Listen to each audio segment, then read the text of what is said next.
আমি অনুকম্পামূলক নিযুক্তি আঁচনিৰ প্ৰাৰ্থী হয় 2017 চনৰ 1 এপ্ৰিলৰ পিছৰ পৰা অনুকম্পামূলক ফেমিলি পেঞ্চন আঁচনিৰ প্ৰৱৰ্তন কৰিলে চৰকাৰে।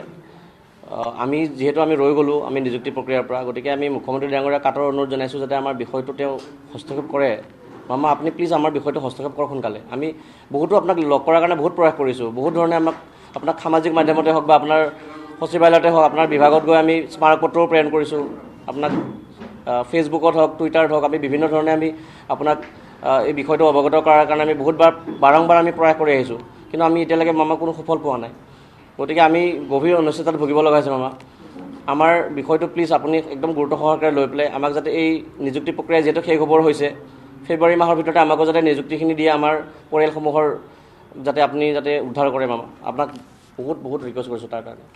মামা 8-10 হাজাৰ পেঞ্চনৰ পইচাৰে আমাৰ চলাটো বহুতো অসুবিধা হৈছে। আমাৰ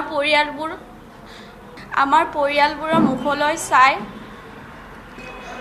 ৰৈ যোৱা ল'ৰা ছোৱালীখিনিক অনুকম্পামূলক নিযুক্তিখিনি দি পৰিয়ালকেইটা চলাত সুবিধা কৰি দিয়ে যেন, এয়াই মামাৰ ওচৰত কাটৰ অনুৰোধ। মাননীয় মুখ্যমন্ত্ৰী ডাঙৰীয়াই বৰ্তমানলৈকে 1,70,000 তেখেতে স্বচ্ছৰ মেধাৰ ভিত্তিত মানে এপইণ্টমেণ্ট দিবলৈ সক্ষম হৈছে। আমি এইটো কাৰণে তেখেতক বহুত ধন্যবাদ জনাইছোঁ, তেখেতে বহুত ভাল কাম কৰিছে। কিন্তু তাৰ মাজতে আমাৰ যি অনুকম্পামূলক আমি যি আবেদনকাৰী প্ৰাৰ্থী আছোঁ, আমাকো যাতে লগত সাঙুৰি লয় আৰু আমাৰ ঘৰখনৰ যি আৰ্থিক অনাটন তাৰ মুখলৈ চাই তেখেতে যাতে আমাৰ প্ৰতি এই এতিয়া মানে 10 ফেব্ৰুৱাৰী আগত যিহেতু তেখেতে নিযুক্তি দি শেষ কৰিম বুলি কৈছে, তাৰ আগতে যাতে আমাকো তেখেতে সাঙুৰি লয়, এই মাননীয় মুখ্যমন্ত্ৰী ডাঙৰীয়ালৈ আমাৰ এইটো কাটৰ অনুৰোধ। আমি অনুকম্পামূলক নিযুক্তি আঁচনিৰ প্ৰাৰ্থী হয় 2017 চনৰ 1 এপ্ৰিলৰ পিছৰ পৰা অনুকম্পামূলক ফেমিলি পেঞ্চন আঁচনিৰ প্ৰৱৰ্তন কৰিলে চৰকাৰে।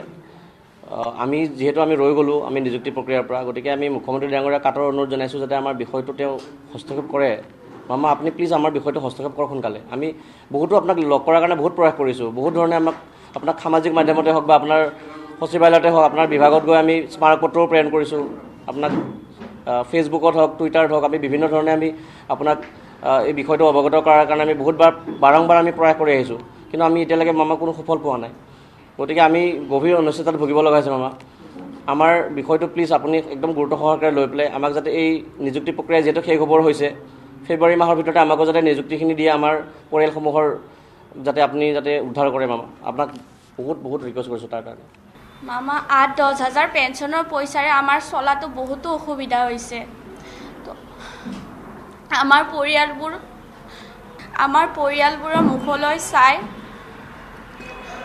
ৰৈ যোৱা ল'ৰা ছোৱালীখিনিক অনুকম্পামূলক নিযুক্তিখিনি দি পৰিয়ালকেইটা চলাত সুবিধা কৰি দিয়ে যেন, এয়াই মামাৰ ওচৰত কাটৰ অনুৰোধ।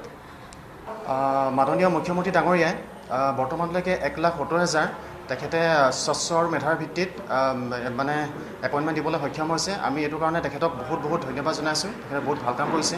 কিন্তু তাৰ মাজতে আমাৰ যি অনুকম্পামূলক আমি যি আবেদনকাৰী প্ৰাৰ্থী আছোঁ, আমাকো যাতে লগত সাঙুৰি লয় আৰু আমাৰ ঘৰখনৰ যি আৰ্থিক অনাটন তাৰ মুখলৈ চাই তেখেতে যাতে আমাৰ প্ৰতি এই এতিয়া মানে 10 ফেব্ৰুৱাৰী আগত যিহেতু তেখেতে নিযুক্তি দি শেষ কৰিম বুলি কৈছে, তাৰ আগতে যাতে আমাকো তেখেতে সাঙুৰি লয়, এই মাননীয় মুখ্যমন্ত্ৰী ডাঙৰীয়ালৈ আমাৰ এইটো কাটৰ অনুৰোধ।